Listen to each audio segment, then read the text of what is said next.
Hola, Dios te bendiga.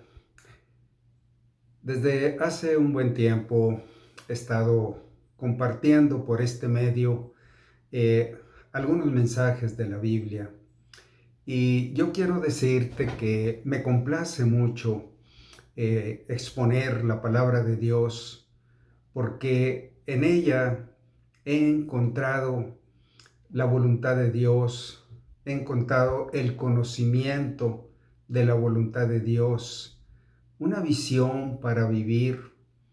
Y verdaderamente mi anhelo es que este mismo efecto y esta misma bendición llegue a tu vida, a tu corazón. Prácticamente el anhelo de mi corazón es compartir contigo lo que Dios ha traído a mi vida. Y yo lo encontré en su palabra. Cuando yo empecé a tener contacto con la Biblia, con las Sagradas Escrituras, empecé a recibir la luz de la vida, la luz de Dios, la luz de la verdad. Y desde entonces yo quiero decirte que la palabra de Dios me cautivó con una luz verdadera que ilumina a todo hombre. Y ese es mi propósito verdaderamente de la manera más limpia y santa que pudiera experimentar alguien que habla también en el nombre de Dios. Y hay algunos pasajes, bueno, de hecho la Biblia está llena de pasajes que nos iluminan, que sirven como una guía para nuestra vida, pero hay cosas aún todavía mucho más profundas que las Sagradas Escrituras cumplen en nosotros. Por ejemplo, el Señor Jesucristo cuando estaba a punto de ir a la cruz, Él estaba orando por todos los que le habían conocido, los que le habían aceptado. Y Él expresó esto en Juan 17:17, diciendo, orando al Padre, Padre, santifícalos en tu palabra es verdad.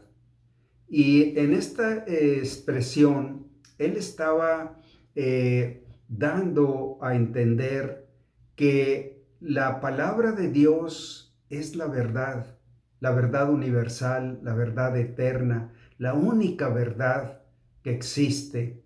Santifícalos en tu palabra es verdad.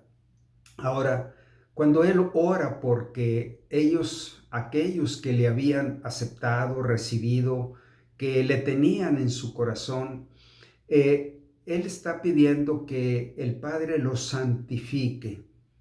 Esto quiere decir que los lleve a vivir una vida santa. Bueno, yo quiero decirte que santo y perfecto y sublime solo hay uno, Dios. Pero cuando nosotros entramos en una relación personal con Dios, Él empieza a santificarnos con su santidad.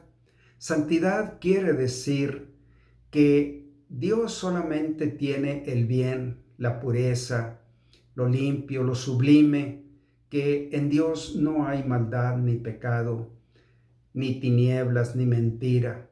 Y cuando el Señor dice, santifícalos en tu palabra, Él está diciendo, haz que ellos vivan tan estrechamente contigo que puedan practicar una relación personal, una relación viva, que en esa relación tú mismo la nutras con la comunión, con el compañerismo, con la armonía que tú les brindas, que tú les ofreces. Atráelos a ti, santifícalos, hazlos tuyos, que sean como tú eres. Sí, eso es lo que significa santidad, pero al mismo tiempo, la palabra santidad quiere decir apártalos del pecado, aléjalos del pecado, haz que ellos aborrezcan el pecado, haz que ellos odien el pecado como tú lo odias, como tú lo aborreces. Bueno, pero el Señor deja ver claramente que el instrumento divino que Él va a usar es su palabra. Entonces, ahí está enfocado mi anhelo, mi complacencia de compartir contigo la palabra, que esta palabra tenga un efecto en ti como lo empezó a tener en mí desde el día que yo recibí a Cristo. También en el Salmo 119 habla alguien que ya experimentó, que ya practicó esta comunión y este compañerismo. Dice así, permíteme tantito, eh, eh,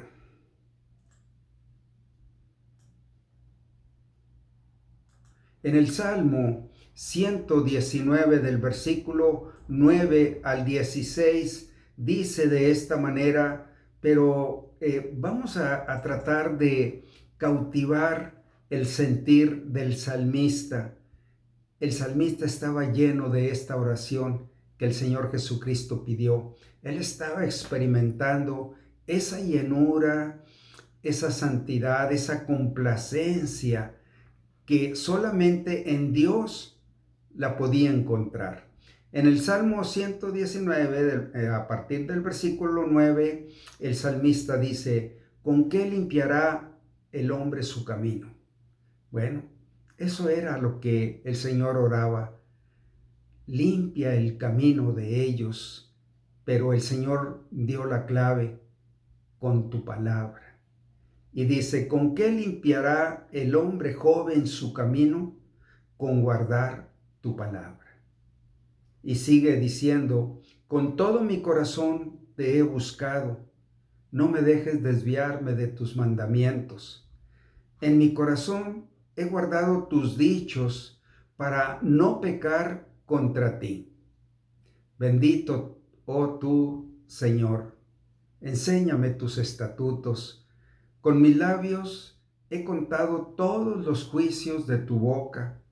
Me he gozado en el camino de tus testimonios, más que de toda riqueza. En tus mandamientos meditaré y consideraré tus caminos.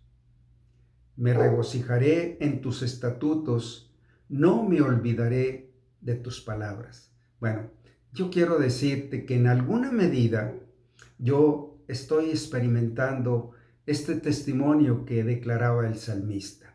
Algunos en cierta medida, unos más profundamente, como habla aquí el salmista, otros que no quieren respirar, ni pensar, ni hablar más que los dichos o las palabras de Dios. Bueno, pero yo he conocido esta bendita experiencia de deleitarme en los mandamientos de Dios, de regocijarme, de no querer olvidarme de sus palabras, con creer que realmente yo puedo guardar mi camino con guardar la palabra de Dios. Y bueno, tenemos otro aspecto que es el efecto de la palabra de Dios obrando en nuestras vidas. En cierta ocasión el Señor hablaba con un grupo de personas y les decía en Juan 6:63, el Espíritu es el que da vida, la carne para nada es de provecho. Y las palabras que yo les he hablado son espíritu y son vida. Esto es algo maravilloso que contiene la palabra de Dios. Son espíritu y son vida. No es letra muerta, no es una letra que fue escrita hace más de 5,000 años o 6,000 años que empezó a escribirse la Biblia. No, es una palabra viva. La palabra de Dios vive y permanece para siempre. La palabra de Dios es viva y eficaz y es útil para enseñarnos, para instruirnos, para corregirnos, para redarguirnos. Sí, la palabra es algo vivo, es un espíritu con el cual Dios nos habla exactamente, penetrando y pasando por nuestro entendimiento, nuestro discernimiento, nuestra conciencia, pasando a través de nuestros pensamientos, de nuestros sentimientos y llegando a lo más profundo de nuestro corazón, donde está nuestra voluntad. Y podemos decirle, el hacer, oh Dios, tu voluntad me ha agradado. Bueno, en el Evangelio de San Juan, capítulo 8, versículos 31 y 32, el Señor dijo, si vosotros permanecieseis en mi palabra, seréis verdaderamente mis discípulos y conoceréis la verdad, y la verdad los hará libres. Bueno, esto es otra maravilla, otro prodigio maravilloso que cumple la palabra. Guiarnos a la verdad, enseñarnos la verdad, hacernos vivir en la verdad, pero el resultado de ello es que la palabra, la verdad nos hace libres, libres del engaño, libres de la mentira, libres de la confusión, libres de la ignorancia, libres del pecado, libres de la inmoralidad, libres de las blasfemias y los vituperios y las abominaciones que cometemos contra Dios. Sí, todos caemos en esa terrible ofensa contra Dios por el pecado. Bueno, la palabra de Dios es verdad y la verdad nos hace libres, dándonos la vida, descubriéndonos la justicia, descubriéndonos la santidad, descubriéndonos el amor, descubriéndonos la obediencia, la humildad, la mansedumbre. Es maravilloso el efecto de la palabra. Bueno, en este sentido, yo tengo un mensaje. Quise usar esta introducción para tratar de atraer tu atención que en la Biblia encontramos verdaderos tesoros, tesoros de gozo, tesoros de vida en abundancia, tesoros de sabiduría, de inteligencia, de libertad. Encontramos verdadera abundancia de la vida de Dios que es inagotable, la vida de Dios. Y como introducción al tema que vamos a ver, es un tema profético verdaderamente el que voy a compartir contigo, pero en esta parte quiero usar como introducción segunda de Pedro, capítulo 1, de los versículos 19 al 21. Y dice de esta manera, dice, bueno, voy a leer un poquito antes, donde el apóstol Pedro, juntamente con los demás apóstoles, que primero fueron sus discípulos, y luego el Señor los nombró apóstoles, es decir, los que llevarían su doctrina al mundo.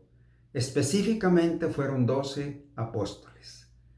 Y empieza diciendo el apóstol Pedro respecto al valor, a la pureza, al poder de la palabra de Dios. Empieza diciendo en segunda de Pedro 1:16, porque no os hemos dado a conocer el poder y la venida de nuestro Señor Jesucristo, siguiendo fábulas artificiosas, sino como habiendo visto con nuestros propios ojos su majestad.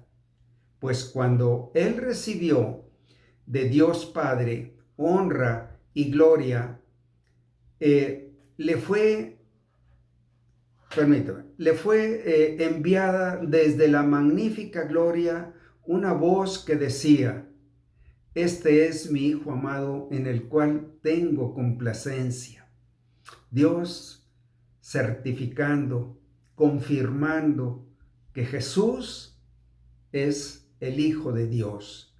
Y dice que se complace, Dios se complace en su Hijo. Y el apóstol Pedro dice que ellos dieron a conocer desde el inicio, la venida de nuestro Señor Jesucristo. Por ejemplo, Mateo, que fue uno de los apóstoles, empieza a describir cómo fue la llegada de nuestro Señor Jesucristo a este mundo. Cuando anunció a María, la Virgen María, que ella concebiría en su vientre y daría a luz un hijo, y se llamaría Jesús.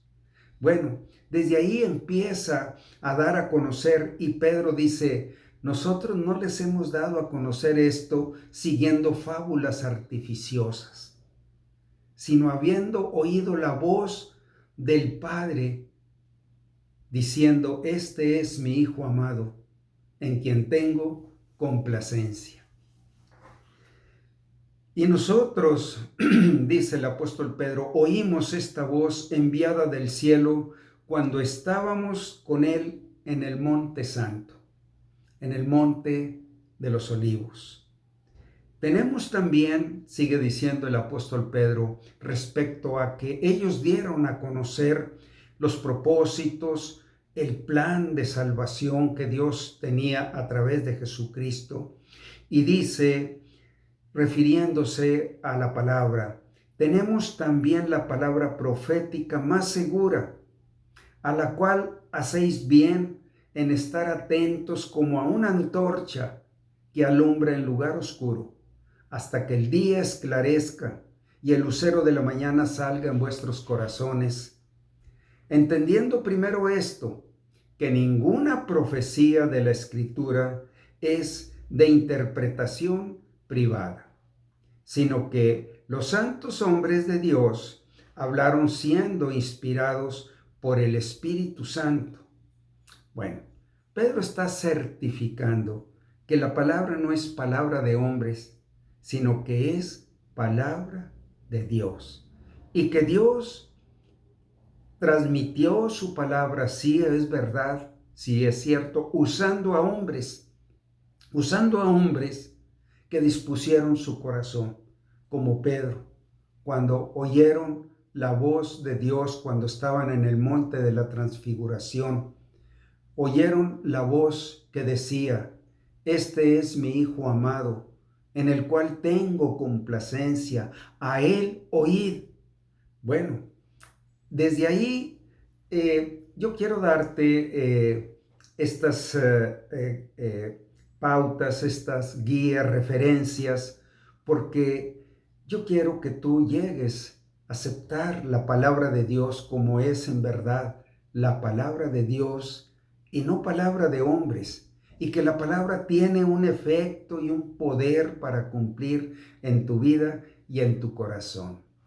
Muy bien, habiendo expuesto contigo esta introducción, realmente el mensaje que yo quiero transmitirte está a través de, el Señor lo transmitió, está en el Evangelio de San Mateo, capítulo 13, y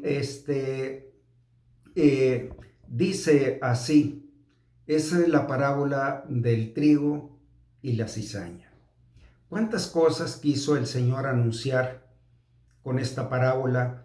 Pero no solamente Él usaba las parábolas para transmitir una sabiduría humana, a aumentar la inteligencia, sino tratando de captar la atención y la voluntad de los oyentes para transmitirles una verdad, transmitirles un mensaje y transmitirles la palabra que quería Él que viviera en sus corazones.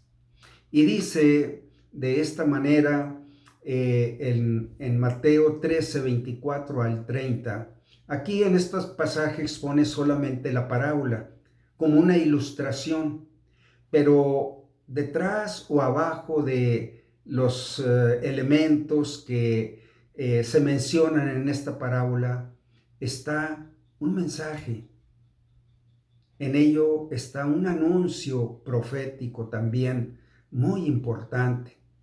Y dice la parábola, les refirió otra parábola diciendo, el reino de los cielos es semejante a un hombre que sembró buena semilla en su campo, pero mientras dormían los hombres, vino su enemigo y sembró cizaña entre el trigo y se fue.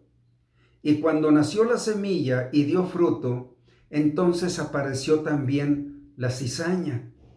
Vinieron entonces los siervos del padre de familia y le dijeron, Señor, ¿no sembraste buena semilla en tu campo? ¿De dónde, pues, tiene cizaña? Y él les dijo, un enemigo ha hecho esto. Y los siervos le dijeron, ¿quieres, pues, que vayamos y la arranquemos? Él les dijo, no, no sea que al arrancar la cizaña, arranquéis también con ella el trigo. Dejad crecer juntamente lo uno y lo otro hasta la siega. Y al tiempo de la siega, yo diré a los segadores, recoged primero a la cizaña y atadla en manojos para quemarla, pero recoged el trigo en mi granero. En mi granero, el trigo. Bueno, esto es un mensaje, pero en cierto sentido como si tuviera una cierta cortina que no deja ver claramente el contenido, el anuncio. ¿Qué quiso transmitir, anunciar o alertar? Bueno, vamos a ir viendo en primera instancia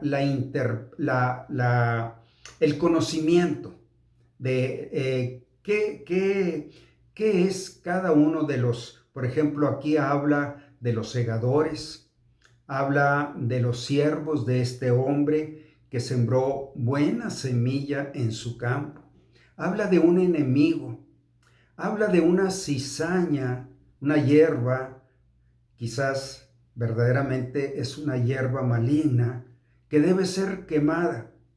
Bueno, vamos a ir interpretando cada uno de estos elementos, pero eso lo vamos a ver en la siguiente parte. Continuamos con la segunda parte. Dios te bendiga.